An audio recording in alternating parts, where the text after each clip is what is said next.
Good morning everyone! At nandito na naman ako, si Pastor Ebet upang samahan kayo sa panibagong episode ng Daily Devotions dito sa Soul Tips from PB. Patuloy nating pinag-uusapan yung katotohanan na dapat ang katawan ni Kristo ay isa sa pinaka-welcoming na lugar dito sa mundo. At ina-unpack natin yung mensahe sa atin ni Lord nung nakaraang linggo na tayo bilang mga tagasunod ni Kristo ay tinawag to open doors, not build walls. So nasa pangatlong araw na tayo. So ihanda po natin ang ating puso't isipan at samahan po ninyo akong manalangin. Lord, salamat sa araw na ito. Salamat sa iyong biyaya at salamat sa pagkakataon na muling matuto galing sa iyong salita. Kami po ay nananalangin na buksan mo ang aming puso't isipan sa nais mong ituro sa amin ngayong umaga na ito. We recognize your presence this morning at alam po namin na may maganda kang mensahe sa amin ngayong umaga na ito. In Jesus' name, Amen. Ang ating pong devotions ngayong umaga na ito ay base sa Luke 19 verse 8 at nais ko pong basahin ito ngayon sa inyo. But Zacchaeus stood up and said to the Lord, "Look, Lord, here and now I give half of my possessions to the poor, and if I have cheated anybody out of anything, I will pay back 4 times the amount." It's morphine time. Malamang familiar sa iyo itong phrase na ito. Pero kung hindi man, ito ay galing sa isang palabas a few years back na pinamagatang Mighty Morphin Power Rangers. Sila ay mga grupo ng kabataan na binagyan ng kapangyarihan na mag-morph at maging mga superheroes. Kapag binanggit nila ang phrase na it's morphin time at inactivate nila yung mga device na binigay sa kanila, nagbabago ang kanilang mga anyo at nagkakaroon sila ng superpowers. Si Zacchaeus, kagaya ng mga Power Rangers, ay nag-morph din sa totoong buhay.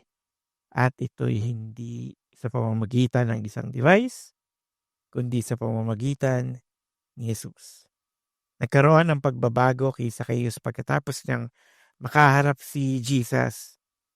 At sa binasa kong verse kanina, tumayo siya at buong tapang na sinabi, "Ibibigay ko ang kalahati ng yaman ko sa mahihirap at kung may nadaya ko, babayaran ko sila ng 4 na beses." Grabe yun. Hindi to simpleng pagbabago lang. Nakaka-amaze talaga siya. Galing sa puso, galing sa isang buhay na binago ni Jesus.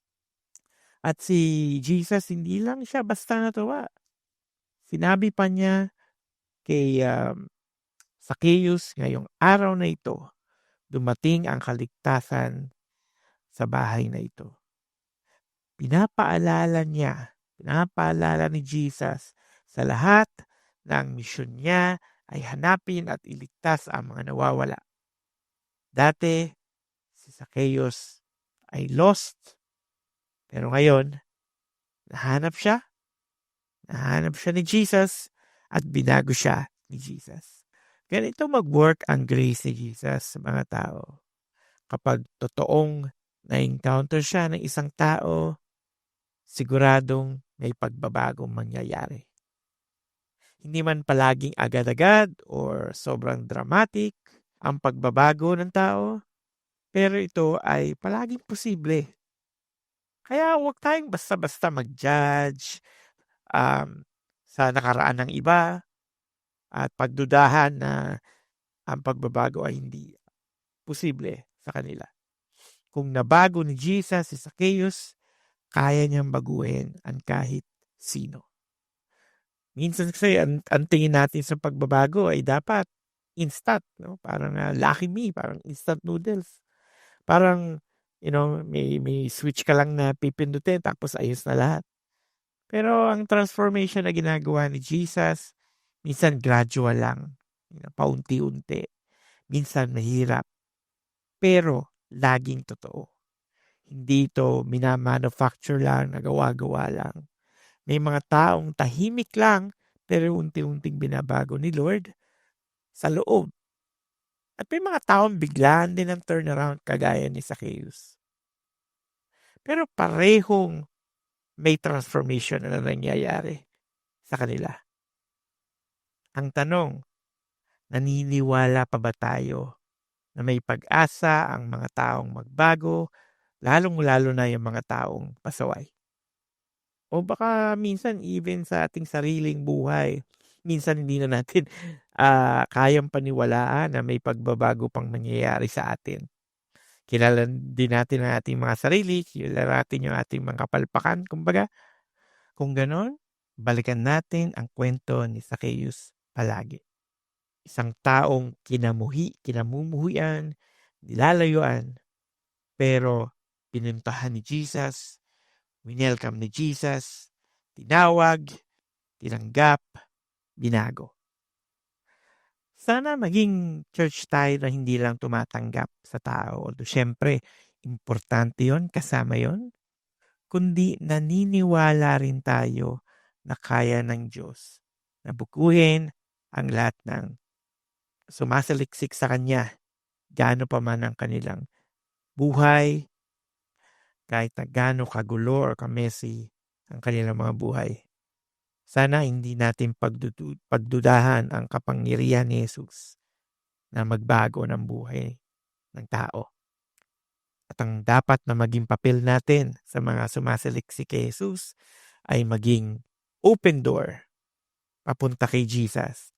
I-welcome natin sila dahil pinanghahawakan natin yung pag-asa na kapag na-encounter nila si Jesus at nakilala nila ng gusto si Jesus, ay unti-unti magkakaroon ng pagbabago yung buhay nila. So bilang pagtatapos ay mag-reflect tayo sa natutunan natin ngayong umaga na ito. May mga pagkakataon ba na parang hindi mo na kayang maniwala na may tunay na pagbabago para sa sarili mo o sa ibang tao? Bakit kaya? Ano ang natutunan mo sa kwento ni Zacchaeus tungkol sa tunay na pagbabago? Hayaan mong tulungan ka ng banal na spirito habang nire-reflect mo ang mga katanungan na ito. Tayo po ay manalangin. Lord, salamat sa pagbabagong ginagawa mo sa aking buhay. Tulungan mong patuloy akong maniwala na kaya mo kong baguhin at kaya mo ring baguhin ang iba, lalo na yung mga nagsasaliksik sa iyo. Bigyan mo ako ng grace para makita ang iba sa kung paano mo sila tignan. Naway mapanghawakan ko ang pag-asa na ikaw ay kumikilos sa puso nila at ikaw ang magbabago sa kanila. Ito po ang aking dalangin sa pangalan ni Jesus. Amen. Naway nangusap sa inyo ang Panginoon ngayong umaga na ito sa pamamagitan ng ating Daily Devo. At kung may kakilala ka na pwedeng matulungan ang ating pinag-usapan ngayong umaga na ito, I encourage you to share these daily devotions sa kanya.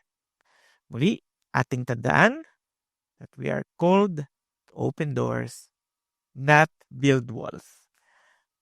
Kita-kita po tayo muli bukas sa isa na namang episode ng Daily Devotions dito sa Soul Tips from PB. Ingat po kayo. God bless.